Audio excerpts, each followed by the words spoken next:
అందరికీ నమస్తే. నేను మాధురి. ఇప్పుడు సమయం ఉదయం 7 గంటలయ్యింది. అయినా కూడా చాలా ఎండగా అనిపించింది ఆ రోజు ఫామ్‌లో. కొన్ని పాలు తీసుకుందామని వచ్చాననమాట ఇక్కడికి షెడ్ దగ్గరికి. ఎండలు బాగా ఉన్నాయి ఈ సంవత్సరం.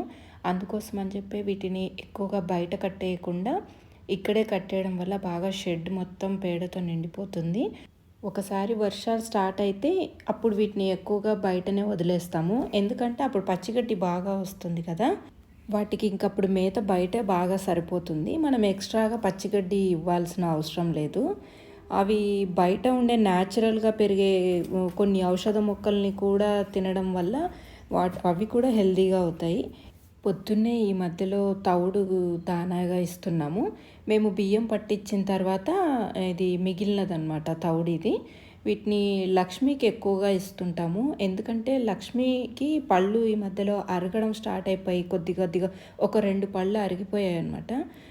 ఇవి కొద్దిగా ఎండుగడ్డి ఎక్కువగా తినలేకపోతుంది ఈ మధ్యలో. కాబట్టి తవుడును వాటర్లో బాగా కలిపిన తర్వాత ఇస్తున్నాము. లక్ష్మి కోడెదూడ మాత్రమే ఈ తవుడును తింటాయి.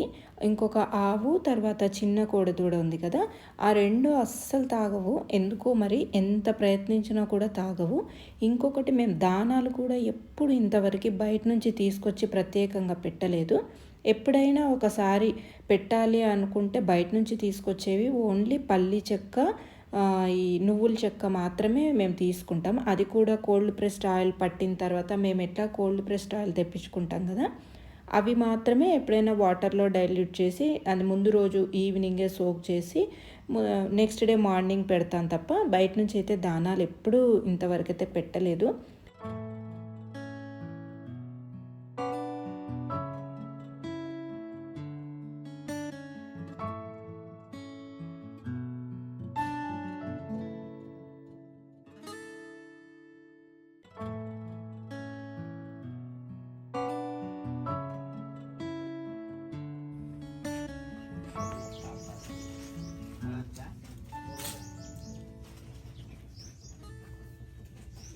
ఆవు మూత్రాన్ని మేము ఇట్లాగా డబ్బాలో కలెక్ట్ చేసి పెట్టుకుంటాము.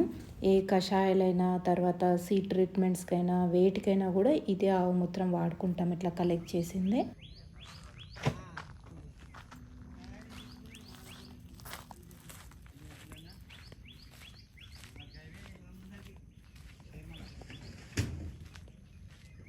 నేను పాలు తీసుకొని ఇంటికి వెళ్తూ ఉంటే మధ్యలో ఈ గంగవాయల కూర కనిపించింది. ఈ గంగవాయల కూర అనేది మేము సీడ్స్ చల్లితే వచ్చింది కాదు, అదంతా కదేం వచ్చింది. ఇలాంటి ఆకుకూరలు తింటే పోషకాలు అనేవి చాలా ఎక్కువగా ఉంటాయి.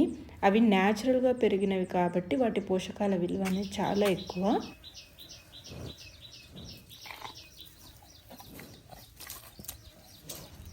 ఈ జొన్న కంకులు అనేవి మా కిచెన్ బ్యాక్ సైడ్ వచ్చినవి.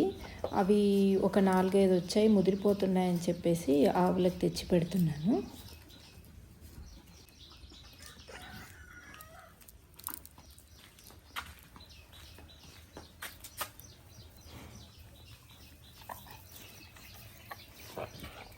మనం ఏదైనా ఇచ్చినప్పుడు ఫస్ట్ వాటిని వాసన చూసిన తర్వాతనే తింటాయి. ఆవులకి నిజంగా ఎంతో తెలివి ఉంటుంది. ఏవి పడితే అవి గబక్కున తినవు.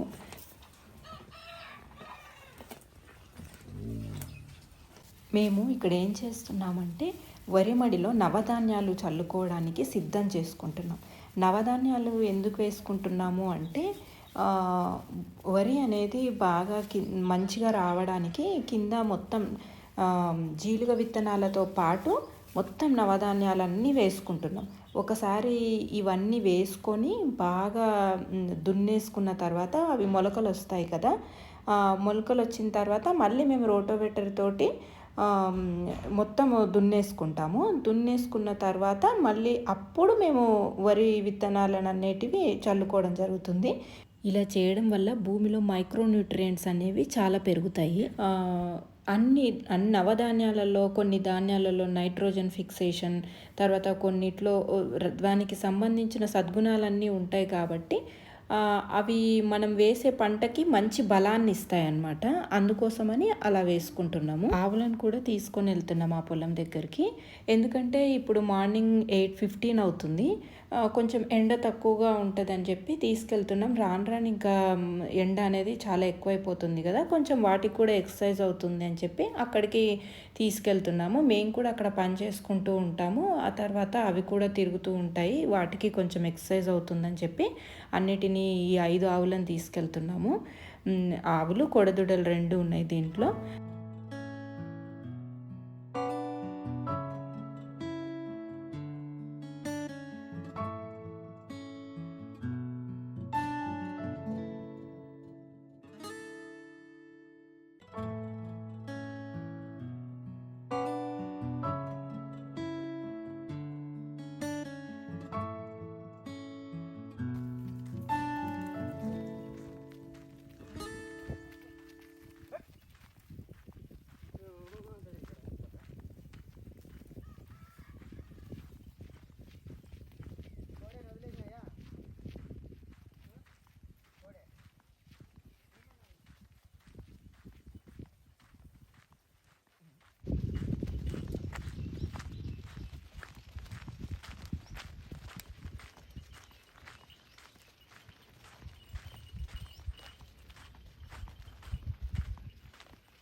అవి ఒకదాని వెనకాల ఒకటి అట్లా వెళ్తూ ఉంటే మనసుకి ఎంతో ఆనందంగా అనిపిస్తుంది. నిజంగా ఆవుల్ని చూస్తే చాలా ప్రశాంతంగా కూడా ఉంటుంది. రామాల వరకు రాదు కదా అవి, కొన్ని కొన్ని రుణమాలకైతే వస్తాయి. యాక్చువల్గా మేము తీసుకున్న విత్తనాలు 4 మళ్ళకు సరిపోవు, ఓన్లీ 2 మళ్ళకే సరిపోతాయని రాములు అంటున్నాడు. ఇంకా సరేలే 2 మళ్ళకే చల్లేద్దాము. ఇంకా తర్వాత మళ్ళీ జీలుగ విత్తనాలు మనకి సబ్సిడీ కింద ఇస్తారనమాట అగ్రికల్చర్ వాళ్ళు. అవి సబ్సిడీలో ఇంకా రాలేదు, అందుకోసమని వచ్చే వారం సబ్సిడీ విత్తనాలు వస్తాయన్నారు. అప్పుడు నేను తీసుకొని చల్దాంలే అని ఈ రెండింటికి పాత విత్తనాలు అనమాట, ఇవి లాస్ట్ టైం తీసుకున్నవే, అందుకే ఈ రెండింటికి చల్లమని చెప్తున్నాను. జీలుగా, జనుము, నవధాన్యాలు ఇవన్నీ కలిపి చల్లితే అసలు పంట ఏదైనా వేసే పంట బలంగా వస్తుంది అని చాలామంది చెప్తున్నారని నేను ఈ సంవత్సరమే ఇట్లా చేస్తున్నాను. ఇంతకు ముందుకు నేను ఎప్పుడు చేయలేదు ఇట్లాగా. నేను ఆల్రెడీ ఒక 15 డేస్ బ్యాకే మా ఆవుల పేడ ఉంటుంది కదా, బాగా చితికిపోయిన ఆవుల పేడని ఈ మళ్ళల్లో వేసి ఒకసారి దున్నిచ్చాను అనమాట ట్రాక్టర్తో. మీకు ఇక్కడ కనపడుతుంది కదా, ఇది మొత్తం ఆవుల పేడ ఆల్రెడీ చల్లిచ్చాను ఇక్కడ.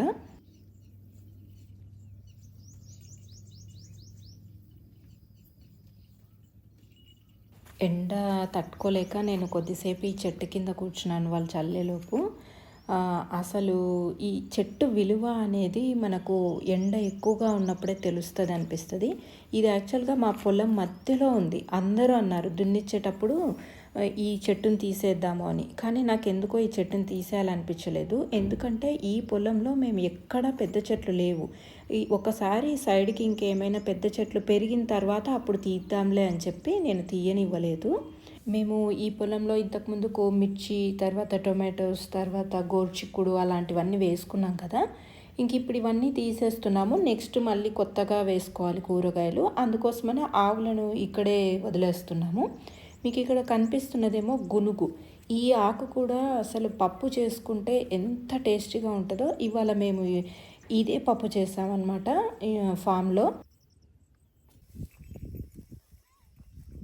ఇప్పుడు విత్తనాలు చల్లారు కదా, ఇవి దున్నడానికని తీసుకెళ్తున్నారు. వీటిని దున్నడం ఇన్ సెన్స్ గుంటక కడతారు. గుంటక కట్టిన తర్వాత జస్ట్ దాంట్లో తిరిగితే ఆ గుంటకతో ఆ మట్టి అనేది ఆ విత్తనాల మీద పడి మంచిగా మొలకలు వస్తాయన్నమాట. ట్రాక్టర్తో దున్నితే మాకు యాక్చువల్గా శ్రీనివాస్ వాళ్ళకి ట్రాక్టర్ నాగలి మాత్రమే ఉంది, అవి మట్టి పడడానికి సరిపడా ఇన్స్ట్రుమెంట్ లేదని చెప్పి మేము ఈ కోడెదూడతోటే మేము తిప్పిస్తున్నాం. వీటికి కూడా బాగా అలవాటు అవుతుంది అని చెప్పేసి. ఎంతైనా ట్రాక్టర్ దున్నేదానికి ఈ కోడెదూడలతో దున్నేదానికి చాలా తేడా ఉంటుంది. ఎద్దులు దున్నితే ఏమవుతుందంటే ఆ భూమి కూడా బాగా మెత్తగా అవుతుందంట. అందుకని వీటితోటే దున్నడం అనేది చిన్నగా నేర్పిస్తూ ఉన్నాం. వీటికి కూడా పని అనేది అలవాటు అవుతుంది కదా, అందుకోసమని. అసలు ఎండ ఎంత ఉండింది అంటే అసలు ఒంటి మీద ఏదో నీళ్లు పోతున్నట్టే, అసలు ఏదో మంచినీళ్ళు పోస్తే మన పైన నీళ్లు పడితే మొత్తం కారిపోతుంటుంది కదా, అంత వేడిగా ఉండింది. అసలు నేను షూట్ చేయడానికి కెమెరా మధ్యలో పెడితే ఎండకు వేడెక్కిపోయింది స్క్రీన్. అందుకే నేను ఈ చెట్టు నీడ నుంచి తీశాను, షూట్ చేశాను.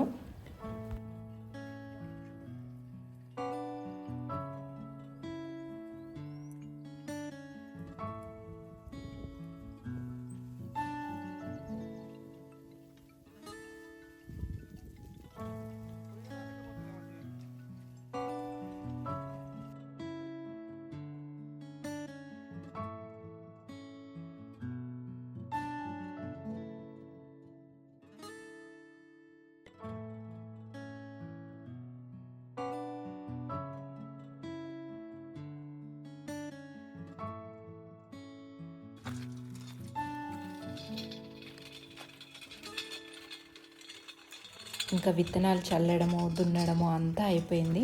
నాకు అసలు ఈ ఎండకి ఏదైనా వాటర్లో దుక్కుదామా అన్నంత అనిపించింది. అందుకోసమే సంపు దగ్గరకు వచ్చేసాను నేను డైరెక్ట్గా.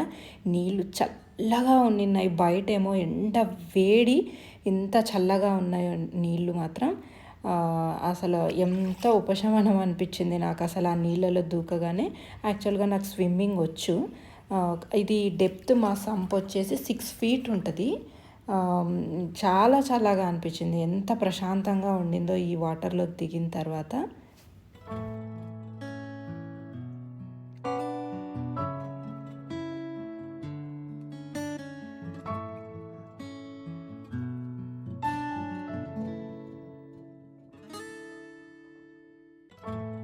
యాక్చువల్గా ఈ వీడియో అనేది నేను ఆవకాయ పచ్చడి పెట్టాను కదా, దాని నెక్స్ట్ డే వీడియో అనమాట. ఆ నెక్స్ట్ డే కూడా నేను పచ్చడి పెట్టాను అని మీకు ఆ వీడియోలోనే చూపించాను. ఫస్ట్ మేము కట్ చేసిన చెట్టు కాకుండా ఇంకో చెట్టు కాయలు కూడా తెంపామన్నమాట. అసలు ఎన్ని గుత్తులు ఉన్నాయి. ఈ చెట్టు కాయ ఇంకా బాగుండింది పచ్చడికి.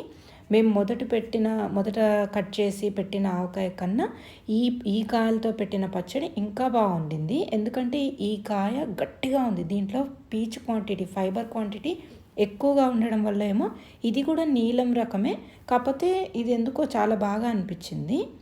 ఎన్ని ఉన్నాయో చూడండి, గుత్తులు అసలు. మళ్ళీ దాదాపుగా 100 కాయల దాకా తెంపి మళ్ళీ పచ్చడి పెట్టాము.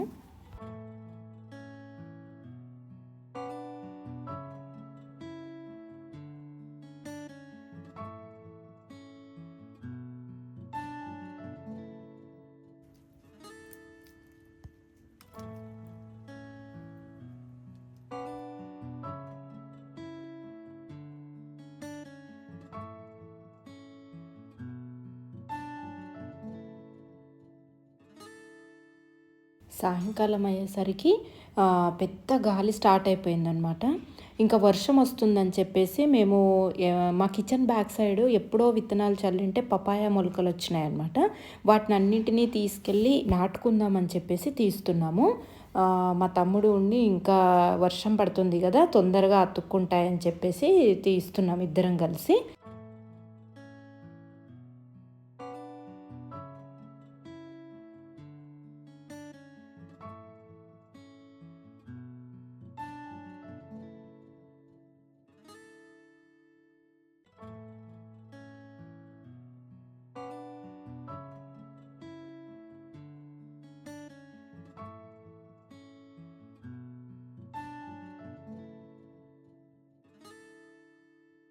వాటర్ పోయలేదన్నమాట, అందుకని బాగా గట్టిగా ఉన్నాయి. అప్పటికప్పుడు వాటర్ పోసి తీస్తుంటే అంత తొందరగా రావట్లేదు, నిదానంగా తీస్తున్నాను అనమాట, మళ్ళీ వేర్లు ఏమన్నా పోతే రాదని. ఇంకా ఇక్కడ ఒక దానిమ్మ మొక్క కూడా వచ్చిండింది, సీడ్ వేస్తే. తిని పాడేసిన సీడ్సేలండి, ప్రత్యేకంగా ఏం వెయ్యలేదు. ఇది కూడా వేద్దాము, అక్కడ మాకు కొబ్బరి మొక్కలు ఉంటాయి కదా, అటువైపు వేద్దామని అనుకొని మొత్తం తీస్తున్నాము. కాకపోతే ఇంకా వర్షం పడలేదు కదా, కొద్దిగా మట్టి గట్టిగా ఉంటుంది అని చెప్పి కొంచెం నీళ్లు కొడదామని చెప్పేసి తీసుకెళ్ళాను. కాకపోతే ఆ కొబ్బరి మొక్కల కింద అసలు నీళ్ళు పట్టవలసిన అవసరమే రాలేదు. ఎందుకంటే బాగా ఇవి ఎండిపోయిన ఆకులు పడి మట్టి అయితే అసలు ఎంత మెత్తగా ఉండిందో చూడండి. పారతో తీస్తుంటే ఊరికే ఇట్లా అంటుంటే వచ్చేసింది. అసలు ఇంకా నీళ్ళు చల్లాల్సిన అవసరం రాలేదు. ఊరికే పారతో తీసేసి పెట్టాము. అదే పక్కన ఆకులు ఆచ్ఛాదన అంటాం కదా, మల్చింగ్ లేని భూమి మీద తవ్వితే పార కనీసం ఇట్లా భూమిలోకి కూడా వెళ్ళట్లేదు. అదే మల్చింగ్ కింద ఉన్న భూమి మాత్రం, ఎండిపోయిన ఆకులు పడి ఉన్న భూమి మాత్రం అసలు ఉట్టిగా చెయ్యితో తీస్తే కూడా వస్తుంది. అంత మంచిగా అయిపోయింది. మాకు చుట్టూరా బార్డర్కి టేకు చెట్లు, కొబ్బరి చెట్లు ఉంటాయి కదా, వాటి ఆకులన్నీ పడిపోయి బాగా కుళ్ళి కాంపోస్ట్ లాగా తయారైపోయింది. అందుకే మట్టి అక్కడ మాత్రం చాలా బాగా అనిపించింది. మామిడి చెట్ల కింద కూడా అసలు చాలా బాగుంటుంది మట్టి. ఎక్కడైతే ఆచ్ఛాదన ఉంటుందో అక్కడ మంచిగా ఉంటుంది మట్టి. ఎక్కడైతే ఎండ ఎక్కువగా తగులుతుందో అక్కడ మట్టి గట్టిగా ఉంటుంది.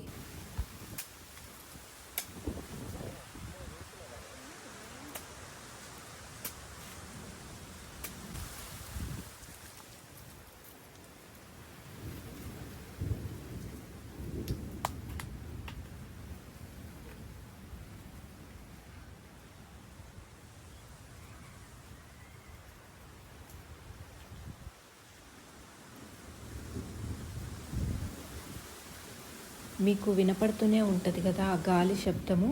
అసలు ఎంత చల్లగాలి వీస్తుందో. పొద్దునైతే వేడికి తట్టుకోలేక అసలు చెమటలు కారిపోతే, ఇప్పుడు ఆ చల్లదనానికి ఎంతో రిలీఫ్ కనపడుతుంది.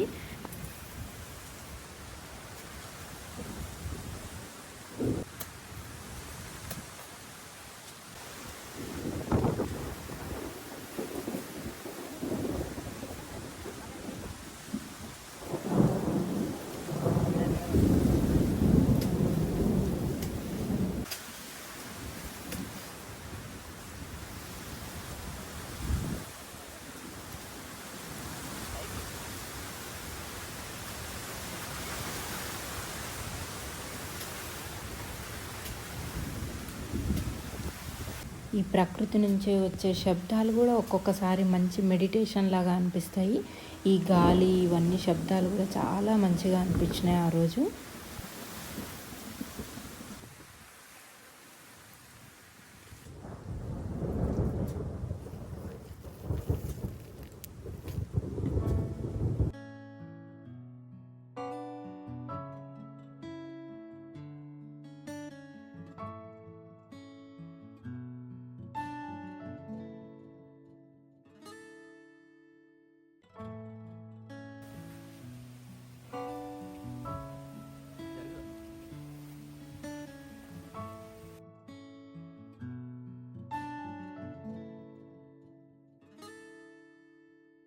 అప్పటికే వర్షం పడడం స్టార్ట్ అయిపోయిందనమాట.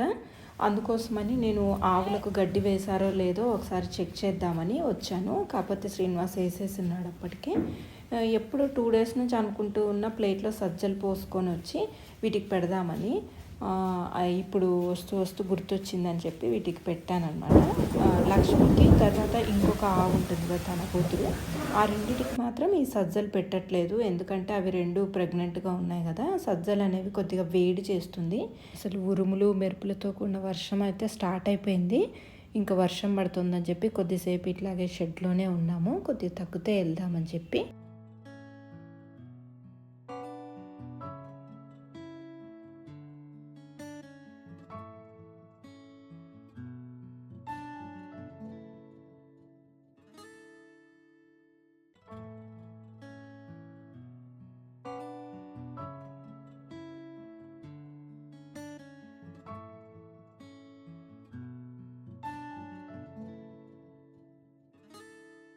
ఎంత పెద్ద వర్షం పడిందంటే అసలు చాలా ఉరుములు, మెరుపులు అసలు. ఈవెన్ టైసన్ కూడా భయపడిపోయి ఆ మూలన పడుకుంది పాపం. అసలు కానీ చూడ్డానికి మాత్రం ఎంతో బాగా అనిపించింది. మేము ఫామ్ హౌస్ కట్టుకున్నప్పటి నుంచి పెద్ద వర్షం అంటే ఇదే అన్నమాట.